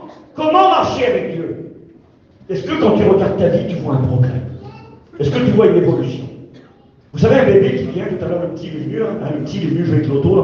C'est normal, on ne fait même pas cas, il y a un petit enfant. Mais là, imaginez un jeune homme de 20 ans, imaginez un homme de 40 ans, imaginez un homme de 60 ans qui est avec l'auto. Ben non, mais ça me fait rire, mais c'est vrai. On rirait, on dirait qu'est-ce qu'il a? Ou alors, vous savez ce qu'on dirait? On dirait Zinda, c'est un petit malheureux, c'est une personne qui a un problème mental. Et excusez-moi, il y a des chrétiens qui ont des problèmes mentaux. Moi, je comprends que tu as 15 jours de vie chrétienne, que tu as 1 mois de vie chrétienne, que tu as 6 mois de vie chrétienne, que tu as 1 an de vie chrétienne, et puis tu n'as pas tout compris, c'est normal, il faut du lait. Alors, des fois, nous, on est pressé, on tire sur le grain de blé pour qu'il pousse, mais on l'arrache. Alors, faut qu'on soit sage, on ne doit pas tirer sur le grain de blé. Et quand le grain de blé, il a 45 ans de vie chrétienne, c'est pas normal qu'il ait toujours dans la terre. À un moment donné, il faut bien qu'on ait une petite pousse, il faut qu'on voie un fruit, il faut qu'on voie quelque chose. Et on a des chrétiens dans nos réunions, excusez-moi, je vais être maladroit. Ça fait 20 ans que tu es chrétien, et puis quand je te regarde, je ne vois pas un chrétien. Quand tu parles, je ne veux pas dire autre chose, j'ai pas envie de faire du mal. Quand tu parles, je ne vois pas un chrétien. Dans ton attitude extérieure, dans ce collège, dans ce que je vois de toi, je ne vois pas un chrétien. Et ça, c'est une anomalie. Et je ne te juge pas, parce que tu peux changer cet après-midi. Nous sommes au bon endroit, nous sommes là pour ça. Écoutez ce qu'il est dit. J'ai marqué Genèse 17, verset 1er, Abraham, il est marqué comme ça, à 99 ans. Et Dieu lui dit, il a 99 ans à ce moment-là, quand Dieu lui parle, c'est marqué, Dieu dit à Abraham, Genèse 17, 1, marche devant ma face et sois intègre. Marcher dans l'intégrité, marcher devant la face de Dieu. C'est-à-dire être conscient que Dieu me voit. Dieu me regarde, Dieu est là. Et quand on sait que Dieu est là, on ne fait pas n'importe quoi. Vous savez ça? J'ai écouté ce petit témoignage un jour, une petite fille avec son père, il n'était pas trop chrétien, ils vont toujours dans un champ, des légumes, il va avoir faim dedans.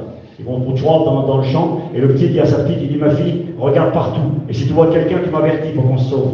Et la petite, elle est là, et à un moment donné, il dit, c'est bon, tu regardes partout, tu surveilles. Elle dit, mon père, je ne peux pas regarder partout. Il dit, qu'est-ce que tu as, t'es folle?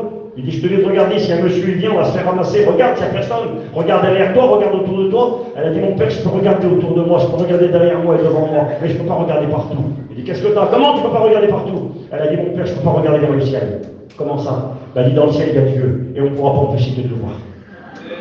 On ne peut pas empêcher Dieu de nous voir. Je pourrais me cacher du voisin, de la voisine, mais Dieu me voit. Et puis là, Abraham va marcher dans la présence de Dieu, dans l'intégrité. J'avance vite, regardez ce qui est marqué. Exode 13, verset 21. L'Éternel marchait devant eux, le jour dans une colonne de nuée, pour les guider, donc dans leur chemin, et la nuit dans une colonne de feu pour qu'ils marchent nuit et jour. Un chrétien, il marche nuit et jour, et comment? Il marche derrière le Seigneur. Il marchait devant eux. Est-ce que tu marches derrière Jésus? Un jour, Paillon expliquait cette anecdote. Il fut saisi par l'Esprit, il prophétisait dans la réunion, et il disait ceci. Il disait, vous êtes mon troupeau, vous êtes mes brebis, mais certaines brebis ne marchent pas derrière moi, elles marchent à côté de moi, d'autres marchent devant moi. Quand tu marches devant, c'est parce que tu connais le chemin. Ben, laissez-moi vous dire que le chemin, on ne le connaît pas. Le chemin, il y a un nom, il s'appelle Jésus. Et c'est derrière lui qu'on doit marcher. C'est lui l'exemple, c'est lui qu'on doit imiter. C'est pas toi qui dirige ta vie, c'est pas toi qui as raison, c'est lui qui a raison.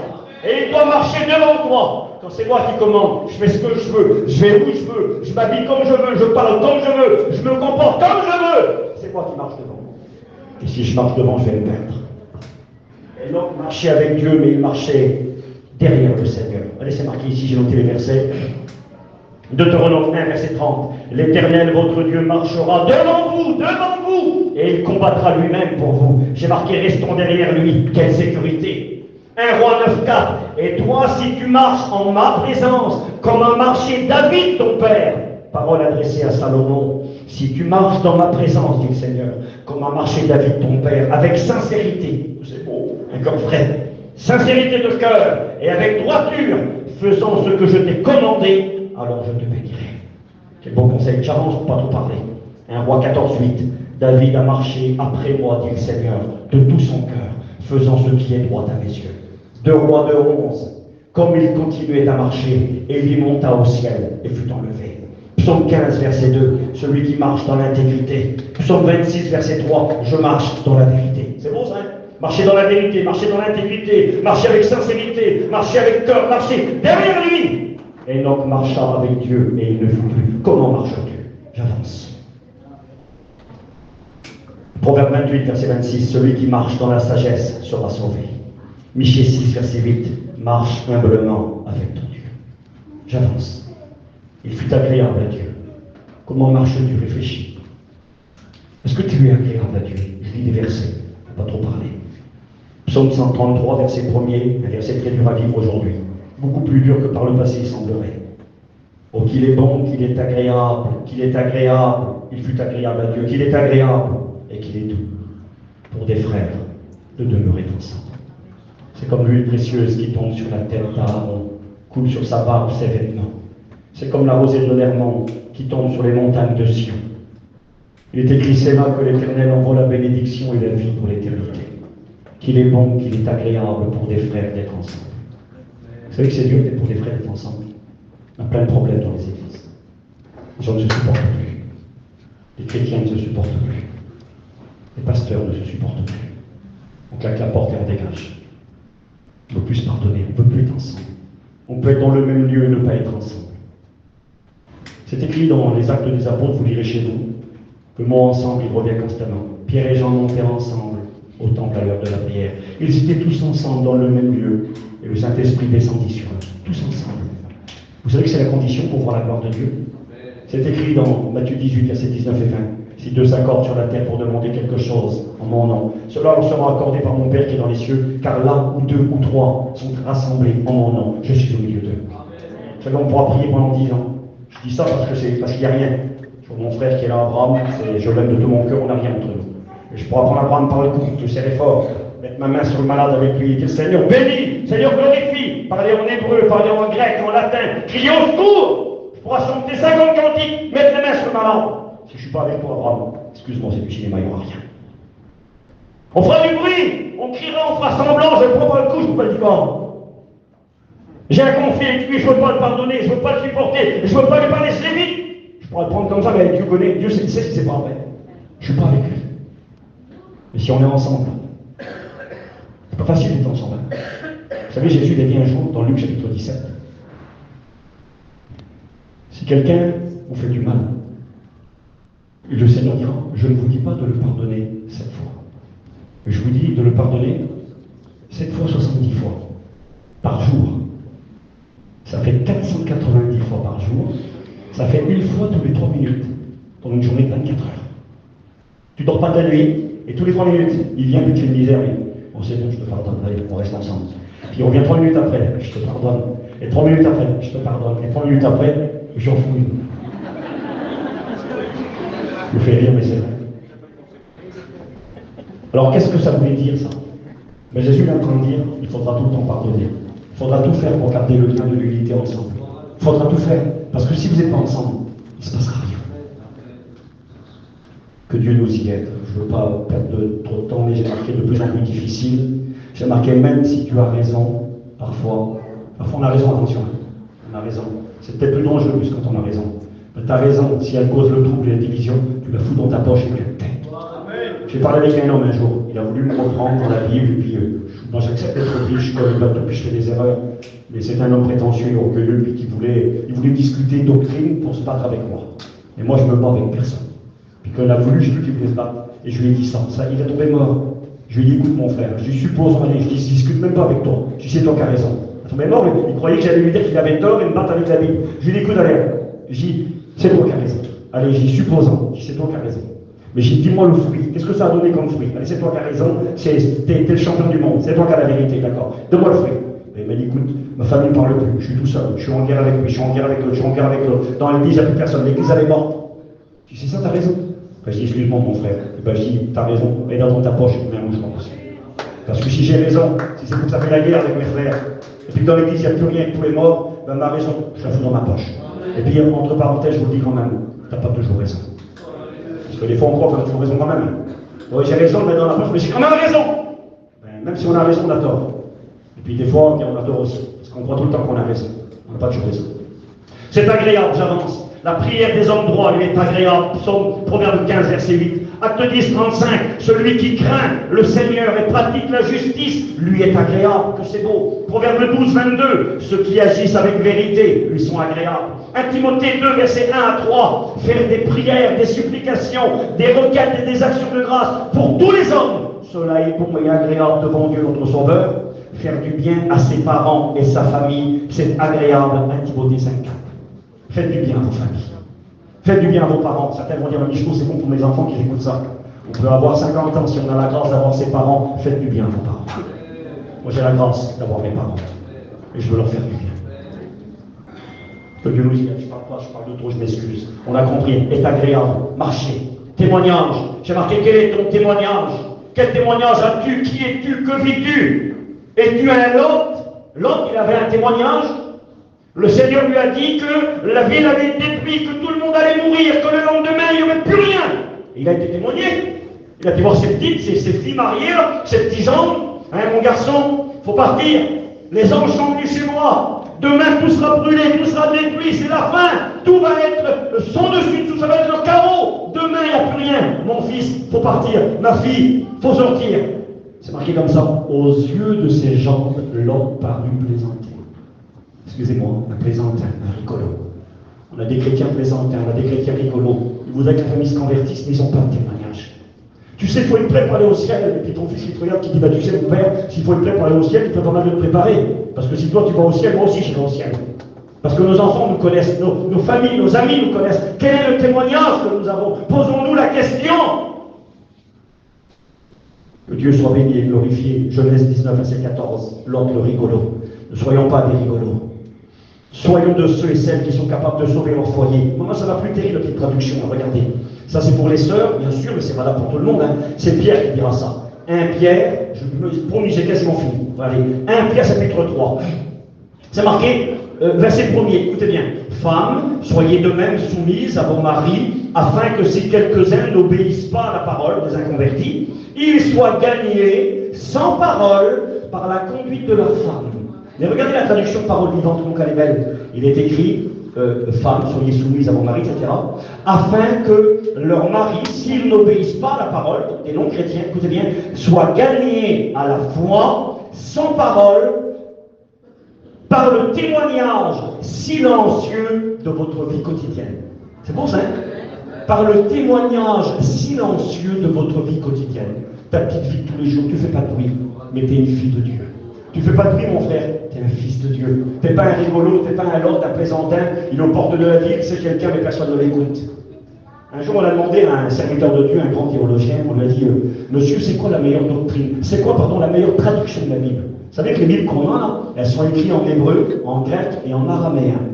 Et puis, comme la majorité des gens ne parlent pas ni l'hébreu, ni le grec, ni l'araméen ancien, eh bien, les Bibles sont traduites. On a des Bibles en français, nous on est des Français, Bible française, Bible en allemand. Et puis là, il y a des différents traducteurs. Alors en France, on a Louis II, c'est l'un des plus connus. La Bible qu'on a, généralement, c'est Louis II qui l'a traduit. On a Darby, on a Osterwald, on a la Hostie, on a la TOB, on a plein de traductions qui sont là pour nous aider. Puis un jour, on a demandé à un grand théologien, monsieur, c'est quoi la meilleure traduction? La Darby, la Second, dites-nous, c'est quoi la meilleure? Et le théologien a regardé, il a réfléchi. Il a dit, la meilleure traduction de la Bible, c'est ma mère. C'est ta mère, comment? Ta mère, elle parle hébreu, elle traduit la Bible? Nous, on a dit, ma mère, elle ne parle pas hébreu, elle ne parle pas grec, elle ne parle pas ces langues-là. Mais ma mère, c'est une chrétienne, elle vit la parole de Dieu. C'est beau ça. La plus belle traduction, la meilleure traduction, c'est notre vie. Nous sommes une lettre connue et lue de tous les hommes, s'arranger quasi fini. Quel est ton témoignage? Ne soyons pas délotes.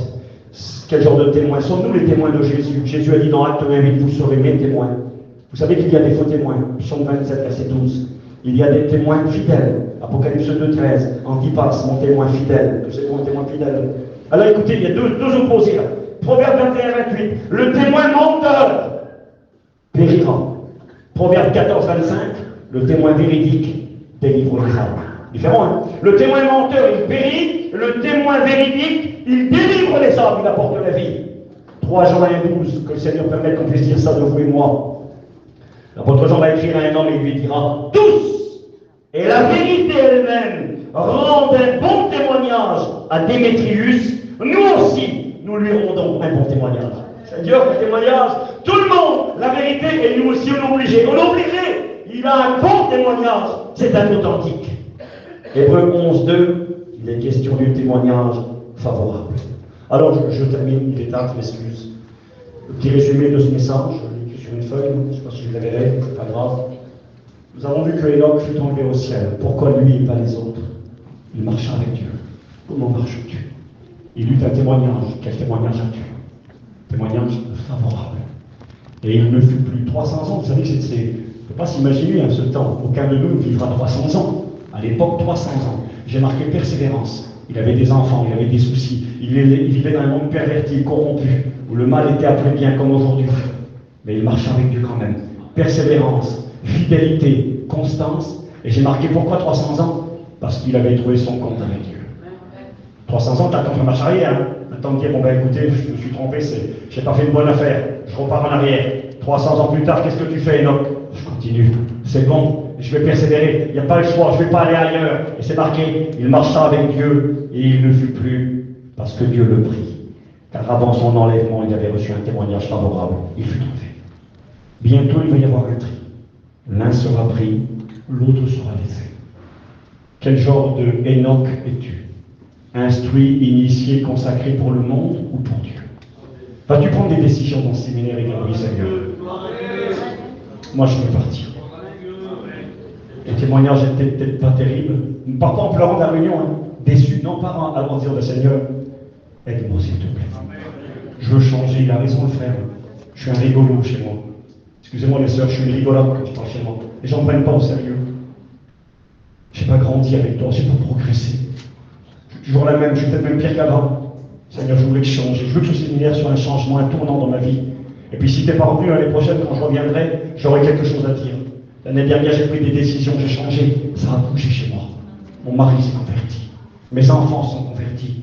Par mon témoignage silencieux, je ne suis plus la même. J'ai décidé de marcher avec Jésus. Oh, j'ai marché devant lui trop longtemps. Maintenant, je vais me mettre dans les rangs, je vais me mettre derrière. Et je suis Jésus. Je fais marcher dans ses voies, marcher dans ses pas, marcher fidèlement, marcher humblement. On l'a écouté. On va baisser nos têtes, s'il vous plaît. Hier, on a vu un petit peu la montre. Il revient. L'heure nous a été rappelée, sa venue est imminente. Cet après-midi, l'alliance. As-tu l'alliance à ton doigt? As-tu pris cet engagement? As-tu gardé cet engagement? Veux-tu renouveler cet engagement? Je demande la grâce de Dieu sur ma vie. J'ai envie d'être un Enoch. Je veux faire partir de ceux qui partiront et pas de ceux qui resteront. Seigneur, étends tes mains sur nos vies. Je te remercie cet après-midi pour ce partage avec mes frères et mes sœurs. Tu connais tout. Merci pour le sérieux. Merci pour l'écoute. Que ta parole elle puisse trouver le chemin des cœurs. Que ça ne soit pas simplement qu'un message, beau ou pas beau, c'est pas important. Et que ce soit un petit mot de Dieu qui touche les cœurs et qui nous aide à devenir meilleurs les uns comme les autres. Nous ne voulons pas être des rigolos. Nous voulons avoir un témoignage. Nous voulons marcher avec toi. Nous voulons être tes témoins, Seigneur. Étends tes mains sur nos vies. Aide-nous à être agréables.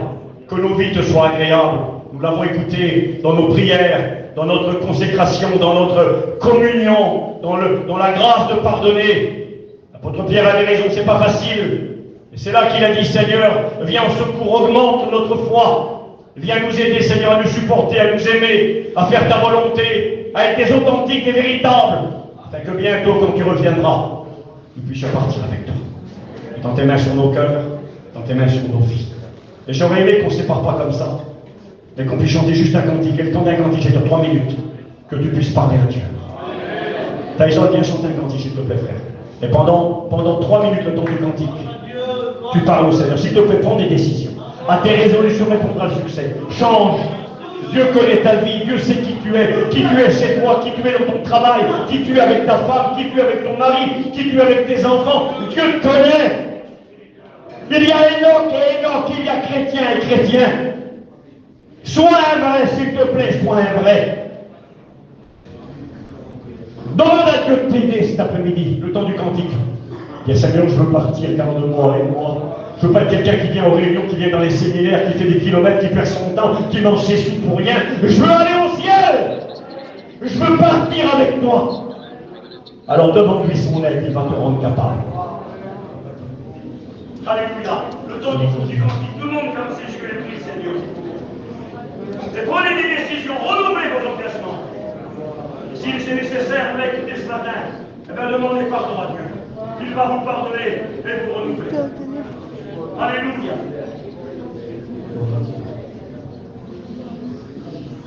Merci Seigneur. Priez s'il vous plaît, parlez-lui un instant. Alléluia, on veut partir avec lui. On veut garder notre alliance au droit, on ne peut pas perdre. Si tu as perdu ton alliance, reprends-la cet après-midi.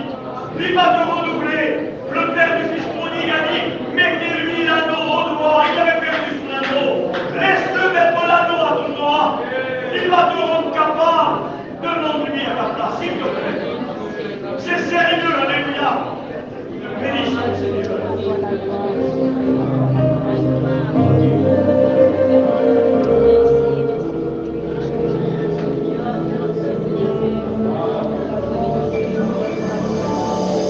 Ton nom soit béni, Seigneur. Nous avons pris merci, Seigneur, ta grâce.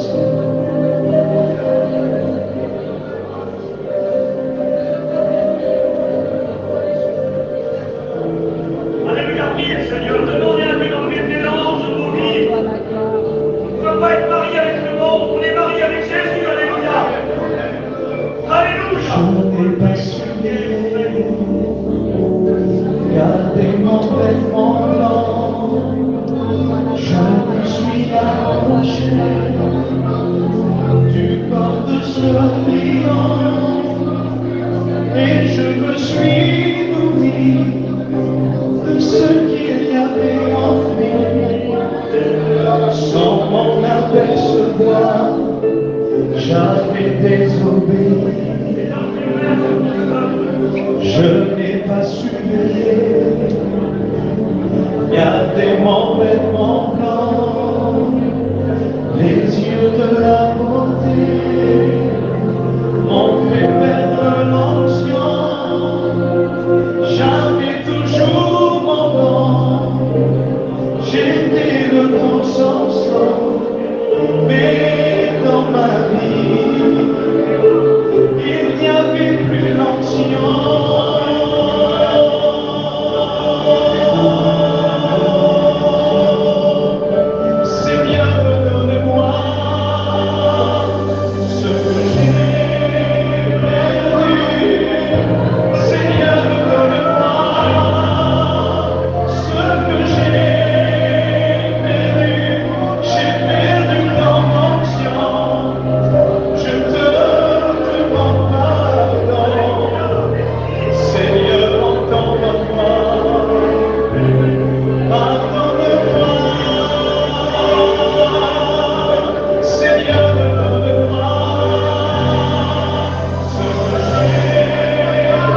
votre présence.